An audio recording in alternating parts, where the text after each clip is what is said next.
അപ്പോൾ എല്ലാവർക്കും ഹാപ്പി ഓണം.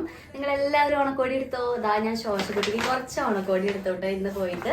ഇത് ഓണക്കോടി എടുക്കാനൊന്നും പോയതല്ല, ഞാൻ അവൾക്ക് ഒരു ഡെനിൻ്റെ ഒരു ട്രൗസർ വാങ്ങാൻ പോയതാണ്. പക്ഷേ അവിടെ കുറച്ച് ഡ്രസ്സുകൾ കിടക്കുന്നത് പുതിയായിട്ട് എടുത്തതാട്ടോ. ഞാൻ കാണിച്ചിരുന്നത് നമ്മുടെ എയ്ബൽ എന്ന് പറഞ്ഞിട്ട് ചാലക്കുടിയിലുള്ള ഒരു പിന്നെ അവൾക്ക് ടോപ്പുകൾ വളരെ കുറവാണ്, ഉടുപ്പുകളുണ്ട്. അപ്പോൾ ഞാൻ വിചാരിച്ചു ഈ ഒരു ഷർട്ട് വാങ്ങിയിട്ട്, അത് ഫ്ലോറൽ പ്രിന്റിങ് വരുന്ന നല്ല കോട്ടണിൽ വരുന്ന ഒരു പീറ്റർ പാൻ കോളർ വരുന്ന ഒരു ഷർട്ട് ടോപ്പാണ് ഇത്. ഇതാ ഈ ഒരു ടോപ്പ് എനിക്ക് ഭയങ്കര ഇഷ്ടമായി, നല്ല സ്മൂത്താണ് കേട്ടോ, നല്ലൊരു ടോപ്പാണ്. ഇതൊക്കെ 500 റേഞ്ചിലാട്ടോ കിട്ടിയത്. നിക്കർ വാങ്ങിയ ആൾക്ക്, നിക്കർ ഇല്ല, 2 നിക്കർ വാങ്ങി. ഇത് നമുക്ക് അഡ്ജസ്റ്റ് ചെയ്യാൻ പറ്റുന്ന ടൈപ്പ് നിക്കറാണ്. ഇത് നല്ല രസമുണ്ട്, അടിപൊളിയാണ്. ഇതാ ഈ ഒരു കോട്ട് സെറ്റ്, ഇത് പ്യുവർ കോട്ടൺ ആട്ടോ. ഈ കോട്ട് സെറ്റ് എടുത്തു. എന്തായാലും അവളെ ഇടിപ്പിച്ച് നോക്കണം ഇതെല്ലാം. ബൈ. ഇഷ്ടായോ? ഇതിന്റെ മുകളിൽ കയറിക്ക്.